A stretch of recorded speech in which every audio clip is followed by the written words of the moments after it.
Over 100 years ago, in 1893, Lillian Wald coined the phrase, the public health nurse. This was an unknown role in her day, but Lillian was on the cutting edge of public health nursing during a time of widespread progressive reform and social movements at the turn of the century. Lillian Wald and her cadre of nurses at the Henry Street Settlement are just as much an inspiration for nurses and for the public health community today as they were to their own neighbors and to the nation's leaders in 1916. The need for the development of community-based, comprehensive public health programming and advocacy has not changed since Lillian Wald founded public health nursing in 1893, except that perhaps today the need is even greater.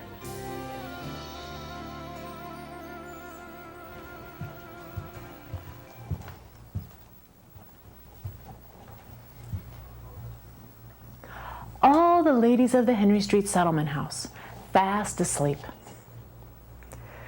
For me, sleep is an interruption.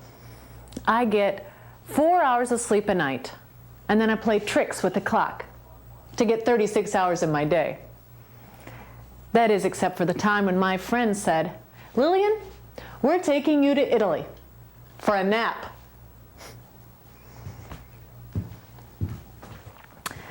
Agenda. May 8, 1916.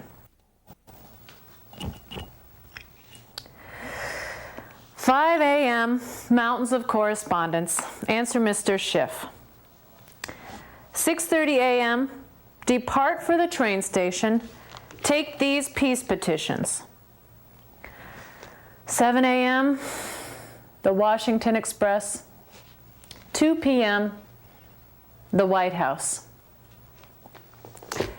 where I'm to convince President Wilson to keep America neutral and out of Europe's war. Call for a conference of neutral nations to stay out of the war. What have I gotten myself into now? The delegation has infinite faith in my powers of persuasion. But really, Lillian,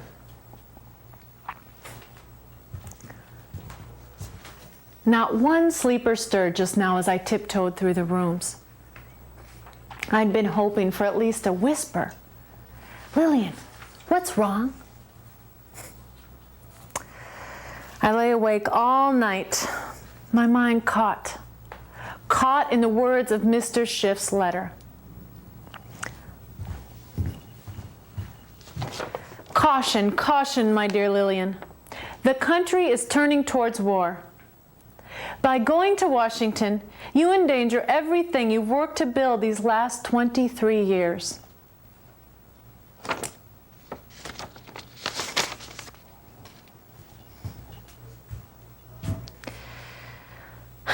Doc and I had words last night.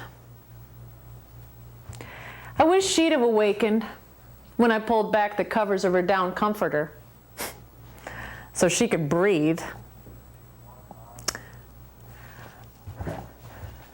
On the first warm spring day, she and I pulled all the sleeping cots out onto the pillared sleeping porch overlooking Bunker Hill. Bunker Hill is the name that the children gave to the first playground in America. We sleep out there like firemen, at the ready to be up and out for emergency calls.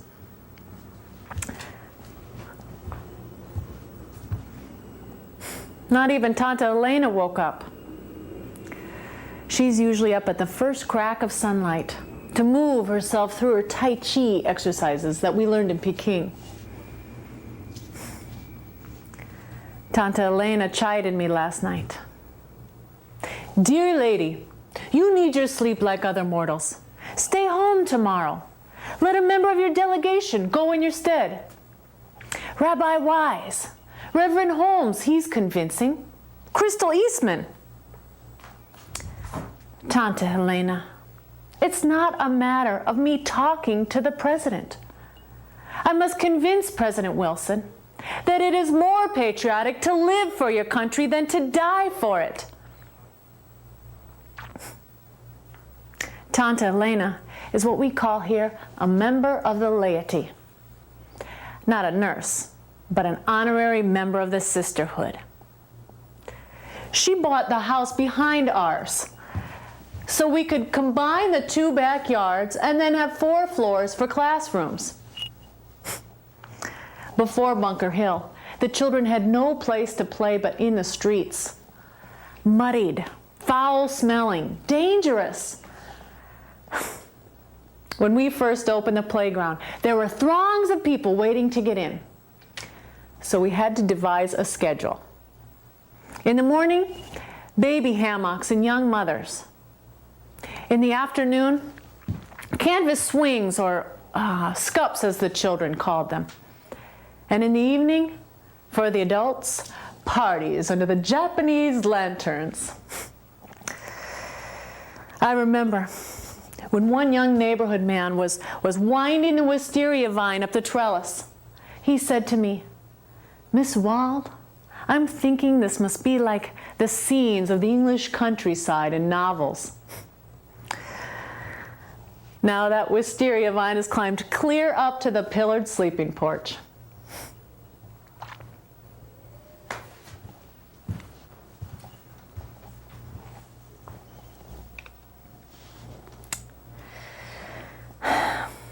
Doc and I had words last night. I could still not go to Washington. Mr. Schiff is right to question how my ideals could affect the future of the Henry Street settlement. Oh, the torture chamber of losing sponsors. The minute I go to Washington today, irate sponsors will be knocking at my door. "Unpatriotic, Miss Wald. In good conscience, I must revoke my sponsorship of the settlement.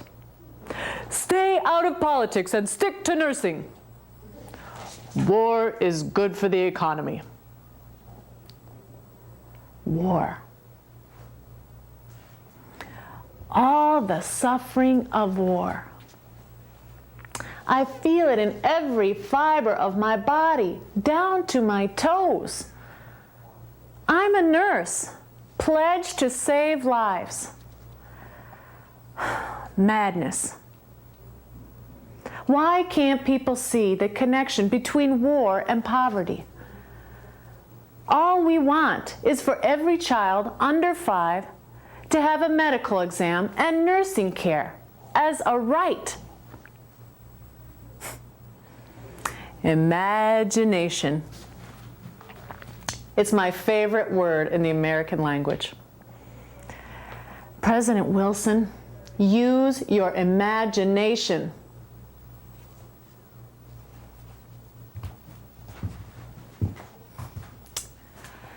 Cold, charming, imperious President Wilson. "Miss Wald, I agree. The world has gone mad. But my program is one of preparedness, to avoid an invasion, another Lusitania. And as for going to war, my mind is still to let."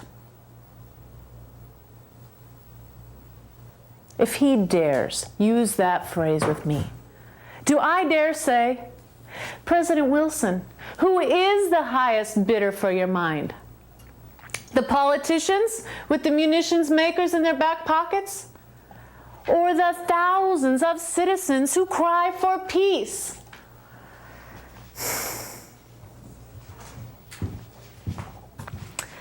Yes, President Wilson, with all the might of his office, has leaned on Congress and passed the National Defense Act. For years we've struggled to have school nurses. But now, with a stroke of the pen, there is military training in every school.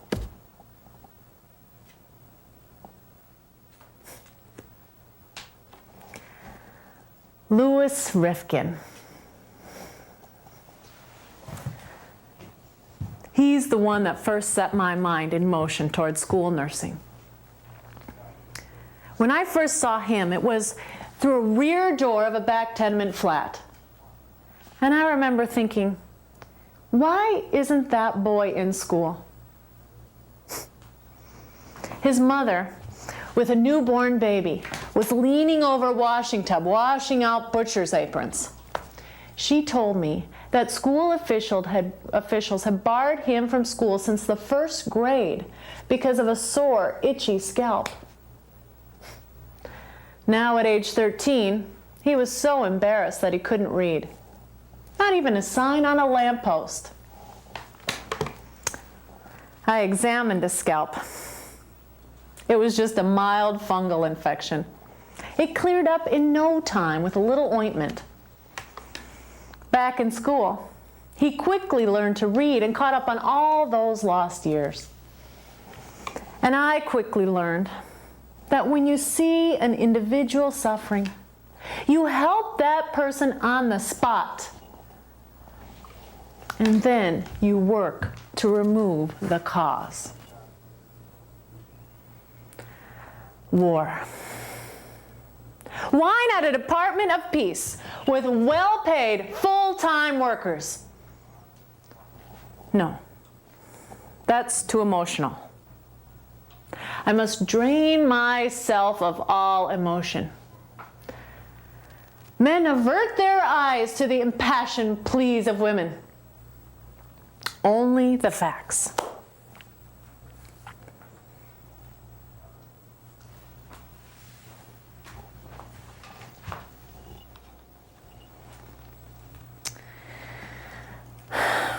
Docky and I had words last night. I asked her what she thought of Mr. Schiff's warning me not to go to Washington today. Lillian, my dear, why waste your time appealing to the president of white American men? Why, he even refuses to support votes for women. And yet he craves your endorsement, wants your whole constituency to back him for re-election. The only salvation for politics is for women to get the vote. So join us instead. We'll chain ourselves to the White House gates, not waltz through them. Lavinia, Doc, we don't have time to wait for women to get the vote. We must appeal to the men who hold the reins of power. You know I'm for the vote. But first things first. You suffragettes. Suffrage ist, not et. Suffragette is a man's word denoting a diminutive female. Sorry, Docky, I apologize. Suffragist ist. Lavinia, Doc. Scholar, pianist, nurse extraordinaire. My teacher. You refuse to learn, Lillian, that the men in power destroy every social, every progressive reform we've dedicated our lives to. But what good will women's votes do when the country's militarized? War destroys democracy. Wilson is not going to listen to you, Lillian. Women have to have equal political power so we can save men from themselves. And who's to say women won't vote right along with their husbands? Oh, dear Lady Light, I would rather be sitting on my front porch in the hills of Pennsylvania, where my greatest concern is that the cat slapped Pee-wee over the ear and scratched his eyes, and the tomatoes ripen so fast that no one can eat them up. Oh, go chain yourself to the White House gates then. They'll only throw you back into that medieval Virginia prison again. And at your age, 60. Then you'll go on another hunger strike and they'll brutally force feed you and ram a tube down your nose. And on your visit, Lillian, I will raise myself up and confide, my dear, the only salvation for politics is for women to get the vote. I can still remember Docky on Election Day, 1896. Votes for women emblazoned across her chest and around her hat. her short, roly-poly little body striding furiously through the door. "Lillian, we stormed the election booths around the corner and cast our votes. Then the police came and arrested every voting suffragist except for me. Then stomp, stomp, stomp, stomp, and slam." This is the house of perpetual doors slamming.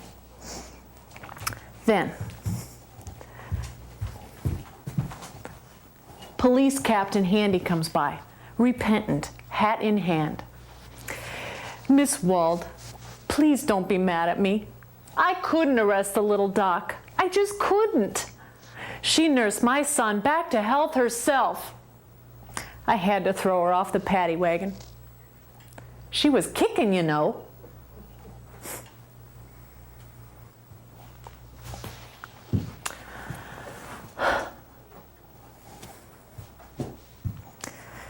The most extraordinary nurse I know is willing to risk her life so that women can have the right to vote. Have I ever put my life on the line? Docky says I've defied death ever since I've been here, exposed to disease, riots, exhaustion. If I go to Washington today, I risk losing my home. This center has been light to so many lives, especially my own.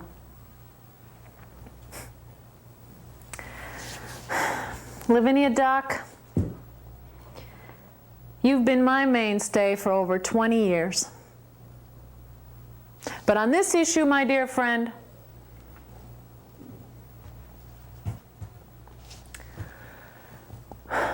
I know Jane Addams. You'd advise me to go, wouldn't you? Miss Addams and I were up all night on her return from the European front. Count on her for surprises. I love surprises. "Lillian, let's bake bread. When I met with Tolstoy, he said that to save our souls, we must bake bread for 2 hours every day." Upon Jane's return from the Russian steppes, Tolstoy's bread labor seemed preposterous.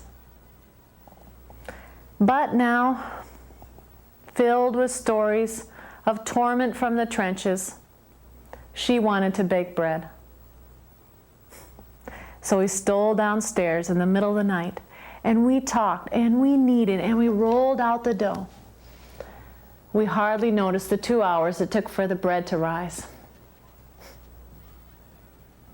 When we were buttering that first warm slice, Jane announces, "Lillian, Tolstoy was wrong. Baking bread isn't going to save our souls, but it has delivered us through another night." So refreshed and without a wink of sleep, we went upstairs to start another day.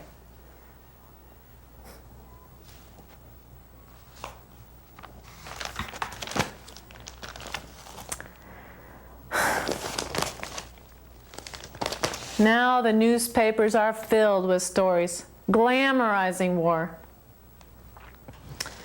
Women and children standing in doorways and at train stations, waving white handkerchiefs as their men are carried off to be slaughtered. Smiling nurses standing next to their field ambulances. But what these pictures don't show are these same nurses stitching men up and sending them back out for more. It's up to women to take the glamour out of war.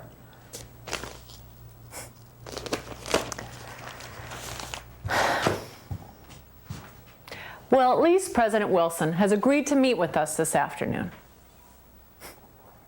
I'd been hoping for a dinner meeting. Teddy Roosevelt always invited me for dinner at the White House. But tonight the Wilsons have tickets for the circus. Well, he has given us the whole afternoon. But will he betray us and turn this into a press conference for preparedness?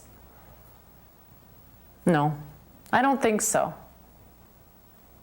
He's given us 4 solid hours to accomplish the impossible. The impossible. Tante Elena always said, "Lillian, you've never been stopped by the impossible. Just think of when you first plunged into this noisy, bustling neighborhood." Yes. Bumped and shoved by pushcart vendors selling overripe fruits and vegetables. Acrid fish. The stench was suffocating. Flies and uncollected buckets of sewage everywhere. I must have been the most naive person south of Houston Street. Imagine 1.5 million people crammed into overcrowded, dilapidated tenement houses on 20 square blocks the size of a small Kansas farm. When I first moved here, I remember thinking, if only the people in power could see what it was like out there. Surely they'd do something about it. 23 years since my baptism by fire.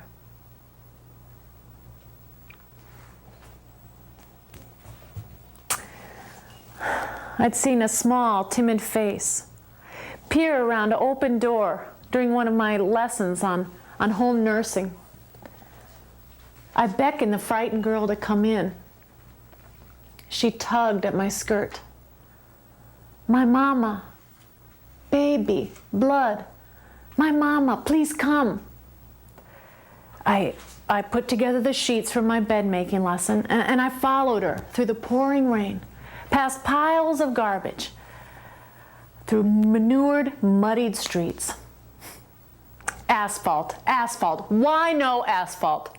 Its uses were well established uptown.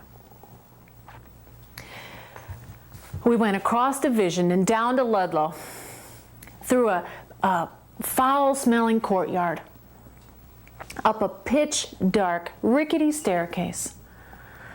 Oh, the fear of a tiny child's hand under mine on the railing. Always fearing that we'd trample a child on the steps and listening for warning signs of where to tread. How we worked to get landlords to light hallways. We opened the door. A mother and her newborn baby lay in a vermin-infested bed. A bed soaked with the dried blood of 2 days of hemorrhaging. Victims of the cruelest, most contemptuous neglect. Abandoned because they could not pay the full doctor's fee. I recognized the woman. She'd been in one of my classes hoping to qualify for nurses training. It was the Depression of '93, and her husband was crippled. He'd had to take up begging on the street corners. He couldn't speak English, so when his wife started hemorrhaging, he'd had trouble getting help. They were a family of 7, living in 2 cramped, dismal rooms. Boards covered the floors, and they lined the walls like pantry shelves. They rented these spaces out for pennies a night to other immigrants. Thus the origin of our charming term, boarders. Impossible. I pushed up my sleeves. I sent the older children out with money or with a bucket to get water from the courtyard pump. I bathed and changed the baby. I made the bed with the sheets I'd brought. I bathed the mother, washed the floors, sent the father out with money to buy food, and I assured them, I will be back. Their gratitude was overwhelming. I could hardly free myself from their embraces. For half an hour I roamed, tormented by this impoverished, uprooted family, the sweetness of love in their home. I walked and I walked. Suddenly, I felt like a touch on my forehead. This is where a nurse could be useful, independent of the medical establishment. I'd been earning my medical degree, myself and Mary Brewster at the Women's Medical College. Why?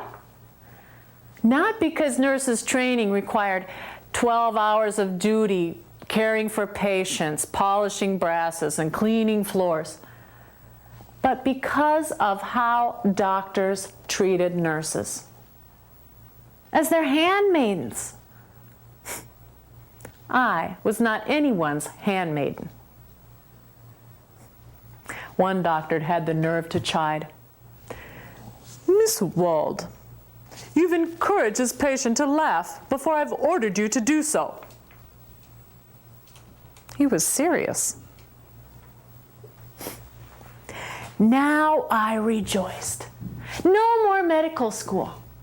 Right here, in this teeming neighborhood, the voices cried out for our direct and immediate nursing skills.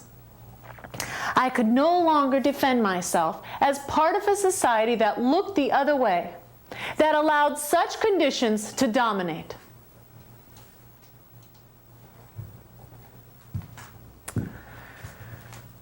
So I went to see the sponsor of the home nursing course, Mrs. Betty Loeb, in her 38th Street brownstone. Her son-in-law, Mr. Jacob Schiff, was also present. I told them, I have seen children scarred by rat bites. A small boy sits on a low stool and stitches knee pants while his face is flushed with chicken pox. A little girl, in advanced stages of TB, moistens cigarette papers with her lips. Outside, small coffins for sale piled mountain high. A man stands on the street corner next to all of his family's possessions. Thrown out, evicted. It's a Friday night. An old woman lights her Shabbos candles and boils water in covered kettles on the stove. Too proud to let her neighbors know that she has no food for the Sabbath. The pride.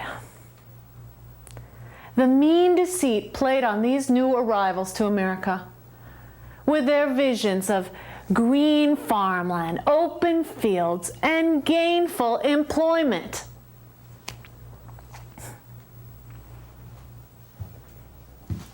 Mr. Schiff and Betty Loeb agreed to pay myself and Mary Brewster $125 a month to cover living expenses and nursing supplies at a 5th floor walk-up. Our only requirement, the convenience of a bathroom. Rumor had it there were only 2 south of Houston Street. Mr. Schiff arranged for official badges for us from the Board of Health. And to detach ourselves from the stigma of charity and the missionaries, we charged 10 to 25 cents for every home visit. Those who couldn't afford to pay accepted our services as a neighborly act. At first, there were neighborhood boys who did mistake us for the missionaries. They bombarded us with fruits and vegetables. Rotten tomatoes and cabbage, actually. But we soon had the culprits organized into the Nurses Settlement Soccer Club. Noises, noises. Miss Wald, the other teams are taunting and teasing us. They're saying, noises, noises. Please, please, please change our name from Noises. Little Ernie Brofsky. His humiliation was too much for me. From that day forward, we were the Henry Street Settlement House. Mr. Schiff became my friend of friends. He taught me how to raise money. Style your requests for money according to the moods and persuasions of your potential supporters. Remember their birthdays, their anniversaries. He bought us this beautiful Georgian house, 265 Henry Street, built in another time when Lower Manhattan was fashionable. Now we've got 7 houses, plus one on 79th Street for the visiting nurse service, one on 60th Street housed by the Negro nurses, 7 summer camps in the countryside, 3 storefronts for clinics and milk stations, 92 public health nurses making over 200,000 home visits a year, 3,000 club members, countless students in classrooms, and our own neighborhood playhouse, bringing culture and beauty to the long denied. Yes, Mr. Schiff, I now spend over half my time raising money. You know I want Henry Street to be a model of what the federal government can do for its citizens. But the campfires of war burn in President Wilson's eyes. Peace and negotiations are no longer fashionable. Mr. Schiff, you've been my supporter from the beginning. Will you continue to support me if I go to Washington today?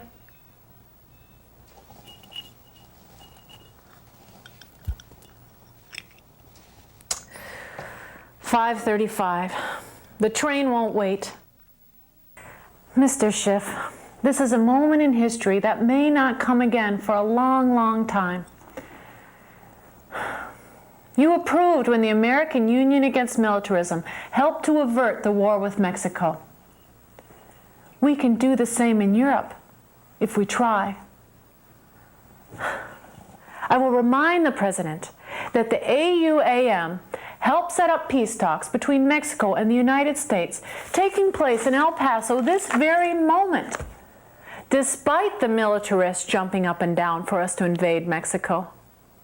Despite General Pershing and his troops crossing the border into Mexico under the pretext of chasing bandits, using 2 Negro cavalry troops to draw fire.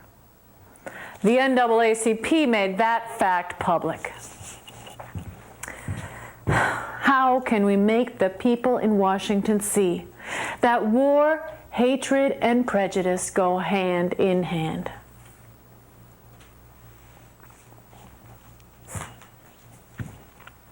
Just a few short years ago, the Henry Street Community Hall was the only place in the entire city where colored people and white people could sit down and meet together. I proposed a dinner party after one of our meetings. But the formal, meticulous Dr. Du Bois said, "Miss Wald, a meeting is one thing, but if the press should find out that the 2 races are sitting down together for a social dinner party, they'll attack us all for miscegenation. The NAACP would be ignored." Dr. Du Bois, 200 members of the conference cannot sit down together. Our house is too small.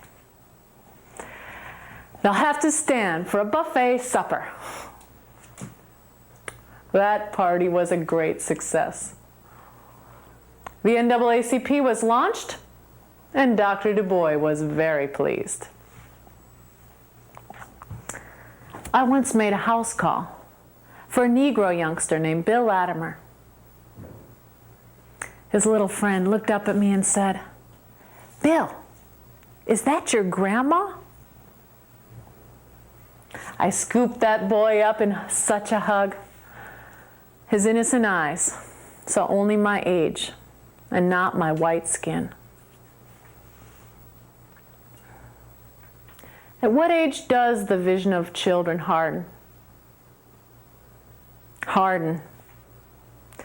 So harden that Congress can't even get an anti-lynch law passed.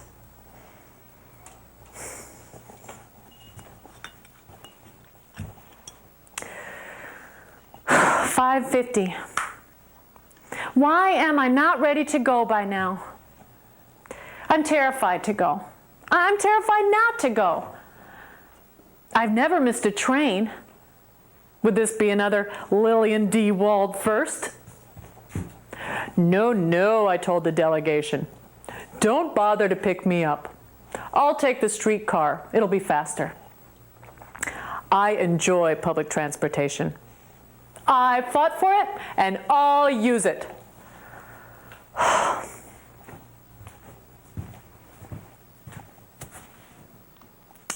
Kit.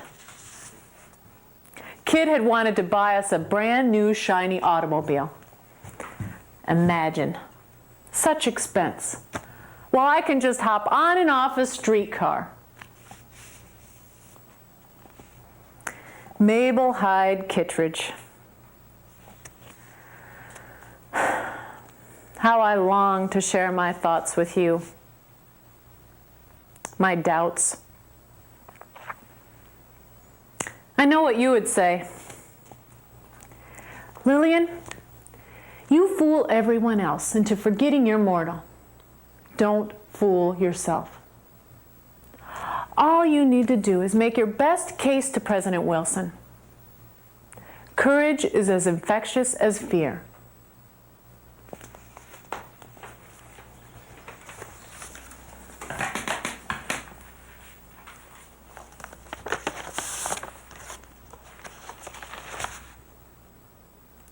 Just because you despair over the war, just because you momentarily lose your confidence, I never think you are weak because you dare to be human. For your health, Lil, for your own good.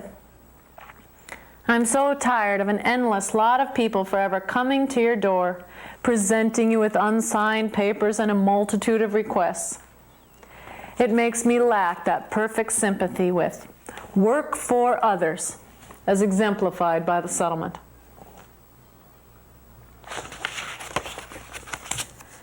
Kit, don't you see why Jane Addams and Mary Rosette Smith shared their lives together for over 20 years?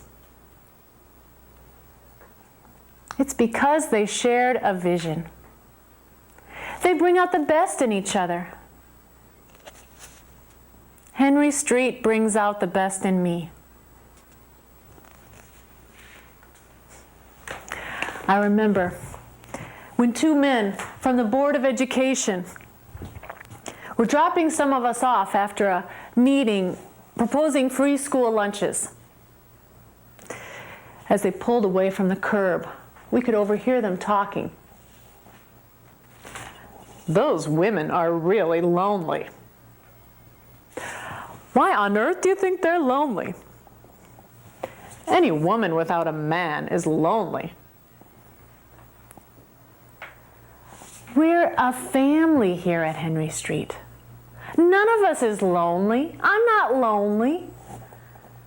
Nowhere on earth is there any group of people with more sparkle, more ability to abandon themselves to genuine good times than those who are not so self-absorbed in their own small cosmos.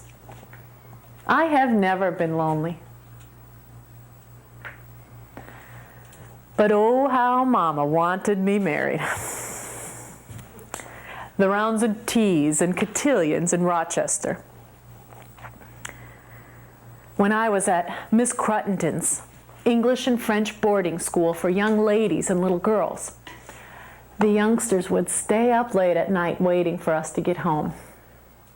They'd press our dance cards to their chests and entreat us to tell them all about our suitors. My blue satin swirled about me as I waltzed, my ivory velvet cape, my silver crocheted party bag, my hair piled high atop my head. How I love to dance. How I love to dance. But then, my younger sister Julia married Charles P. Berry, the son of a wealthy Irish family. And Mama and Papa beseeched their restless Lillian to take up any one of a number of proposals for marriage. But I didn't want to be married. At Miss Cruttenton's, I'd been challenged. Shakespeare, logarithms, Darwin, astronomy. When I was 18, studying at Miss Cruttenton's, Emma Goldman, at 16, had just arrived joyfully from Russia to live with her sister. Life for Jews is impossible in Russia. The Tsar makes them live in an impoverished area known as the Pale. And whenever outbreaks of resistance erupt, bloody pogroms follow. Everyone dreams of America. Emma Goldman had thought America would be the land of opportunity. Instead, she was sewing buttons on heavy overcoats for 6 days a week, 10 and a half hours a day, for $2.50. The American Beauty roses on her boss's desk were worth more than her month's salary. She quickly learned how to organize unions and call for strikes.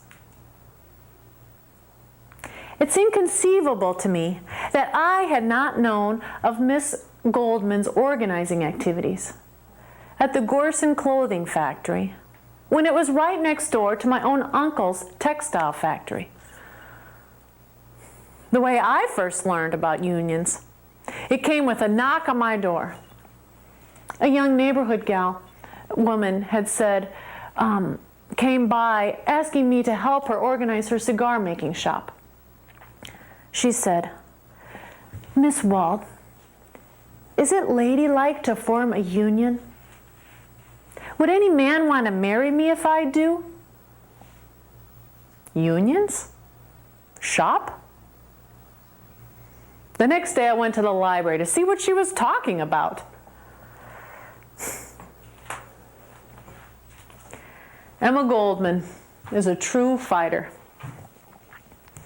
I admire her for that.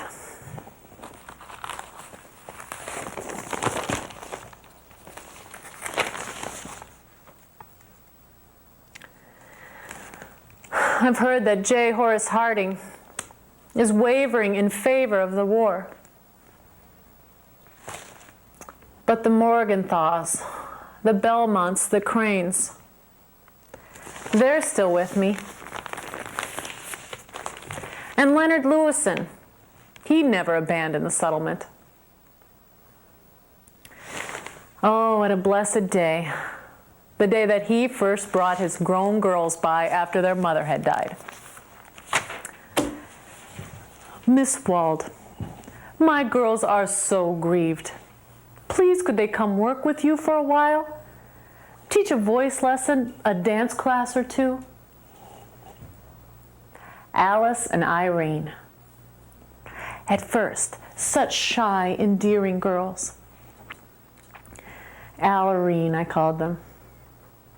When they first came to the settlement, their friends treated them as scandalous rebels. Isn't it just too appalling for words down there? But they were soon caught up in the excitement.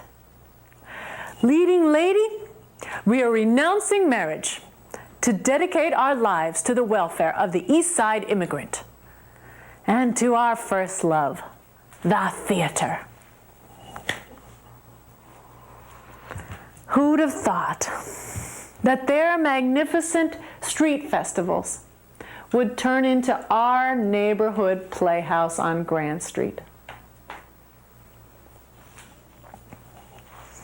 Lily Lubell, the now famous Lily Lubell, was first our little darling at the Playhouse. Her older brother brought her by for the first street festival in 1916. Her first role, high atop a ladder, was as a daisy in 3 Impressions of Spring. She played a daffodil after that. Lil instantly stole my heart. Now our audiences come from all over the city, especially our own neighborhood. The Brewsters and Rolls Royces line up out in front on a Saturday night. The stylish uptown crowd makes our theater a stop on their evening excursions. But the stylish uptowners can only come to our theater and get tickets if they are sponsors of the settlement. Maud Terry, Ethel Barrymore, Jacob Ben-Ami, Lily Lubell, the Indian poet Tagore with his long flowing beard. One child had asked me, "Is he God?"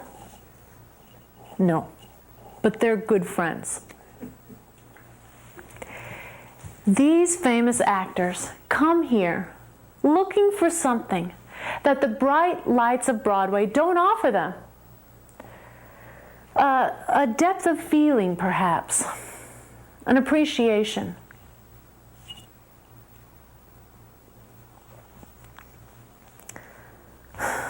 Whenever I think of the theater, I think of my dear brother Alfred. Alfred loved the theater. Alfred, I'm 49. You were 25 when you drowned. I was 19. You'd be 56. You were just one life. One precious life. One single life lost. One. And now, old generals are lining up young men to commit mass murder legally. Russian, French, and English troops are lining up on one side of the firing line, with Austrian, German, and Turkish boys on the other. They are given license to hate. Hatred fairly paralyzes me. Sides, taking sides, and the sides are always changing. Whose side are you on? Mr. Schiff has refused a loan to England and France because it would be shared equally with Russia. In 1909, he himself went to see Teddy Roosevelt to demand that the government protest the massacre of Jews in Odessa. He would never give a loan to Russia. But now, he and his entire law firm have been vilified as being pro-German. He's been censored and smeared in the press, despite the fact that the government's not taken sides. President Wilson has assured us that we've remained neutral. Now that he's been censored and smeared by the press, he even offered his resignation to his law firm because his colleagues had not agreed with him about the loan. Of course, out of respect, They would not accept his offer to step down. Mr. Schiff is a man of his convictions. Once, and only once, was I the recipient of the famous Schiff temper, convictions. His large frame filled up the doorway, his eyes icy blue. Shaking a holly wreath from off the door, he said, St. Nicholas, nativity scenes, and a holy angel atop of the Christmas tree are tempting Jewish children away from their faith at an impressionable age. And you, a Jewish woman. And I'm also a member of the Ethical Cultural Society. I felt as if I'd been slapped. Pointing to the menorah in the window, I countered, Mr. Schiff, we are a non-sectarian household. I am not tempting Jewish children away from their faith. I believe as you in assimilation of language and dress, but religion is a personal matter. I immediately had all the Christmas decorations taken down. Dear lady, stop! I only protest to them at Jewish children's gatherings. That is not feasible. You know as well as I do that we're an integrated household. It was years before I recovered from the insult, the hurt. Years before I had another Christmas tree. Unmerited censure wounds me deeply.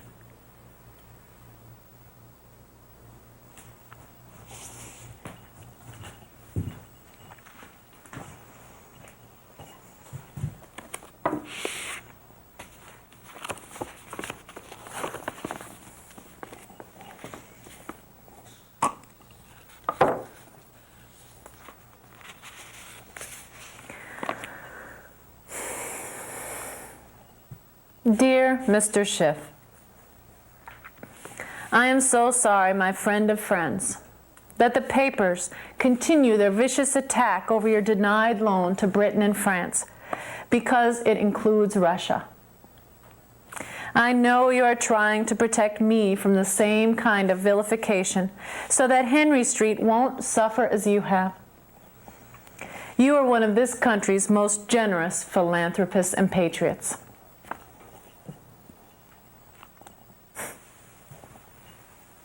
Last night at Narcissa Vanderlip's dinner party, your unswerving ideals emboldened me throughout the evening. A group of Wall Street business magnates cornered me at cocktails. The men always rush to engage me in controversial debate. Miss Wald, we want you on the pro-war bandwagon. You are losing your reputation for wisely considered, constructive, sane thinking.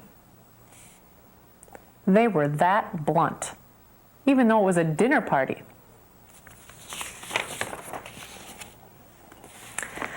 Then we sat down to dinner, and the gentleman on my left launched in, convinced of the error of my ways. Miss Wald, conscription would be good, because the working men do not know how to obey in this country. Discipline would teach them their place and the necessity of doing what they're told.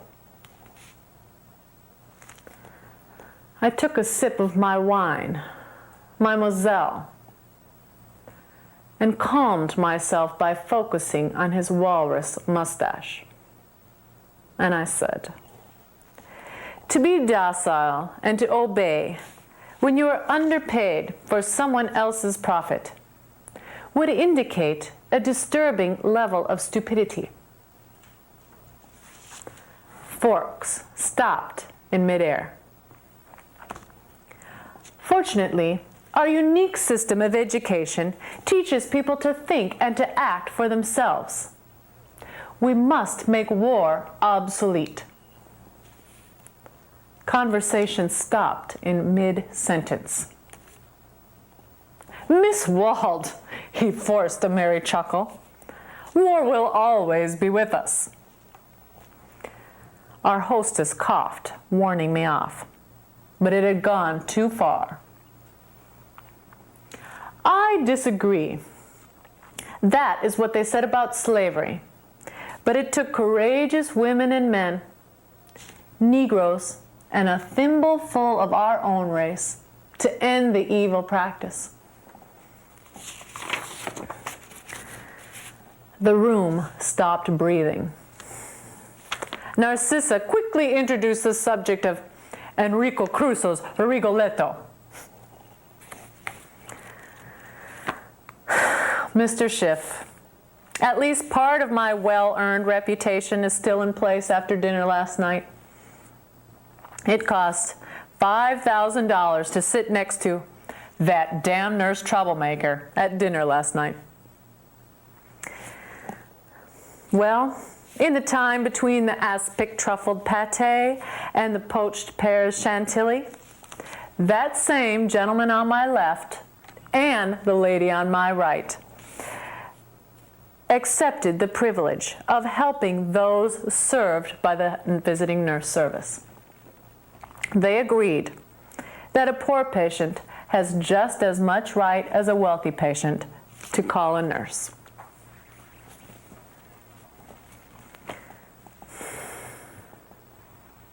Jane Addams is now called the most dangerous woman in America. She's even labeled a traitor for reporting the facts from Europe's front. Young wounded lads lying helpless in pain, having to wait too long for a field ambulance, call out constantly for their mothers, beseech their mothers. Delirious soldiers again and again possessed by the same demonic memory, the act of pulling the bayonets out of the men that they'd killed. One soldier grasped her hand. Tell them a bayonet charge does not show courage, but madness, he said. We are fed stimulants and charge forward like insane men. Please, can't women stop this war? Jane Addams receives threats on her life for reporting these facts. Except for the soldiers who have been in bayonet charges. They thank her again and again in endless letters.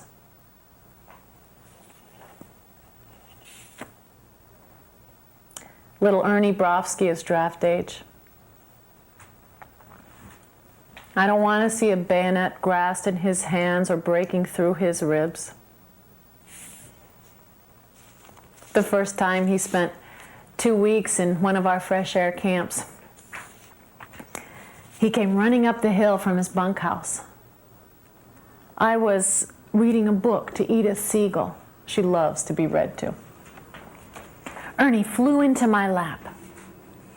Teacher, I must have swallowed a tadpole in the lake this afternoon. It's alive inside of me here. Together, we listened to the lub-dub, lub-dub, lub-dub, alive inside of me here. Living in the perpetual noise on Grand Street, he'd never had the chance to hear the beat, beat, beat of his own heart.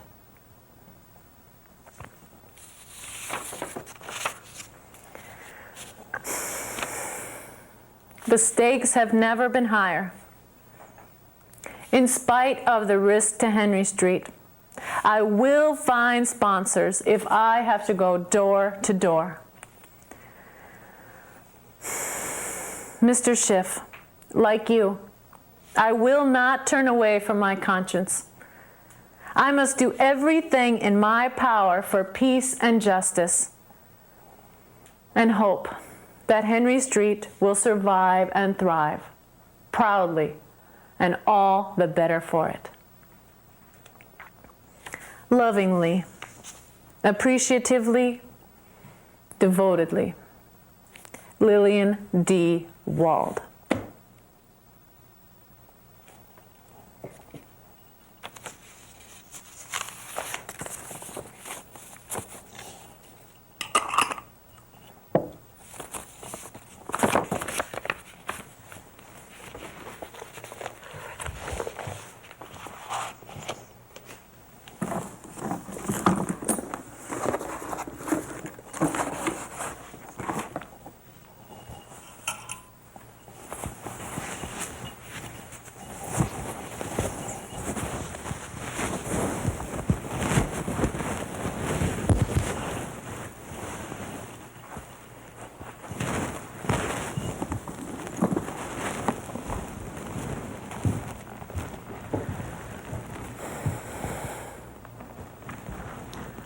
$100,000 French lads died in the first month of fighting on the fields of Flanders.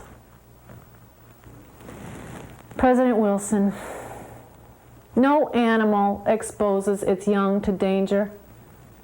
Every species on Earth protects its young with its own life. So can we.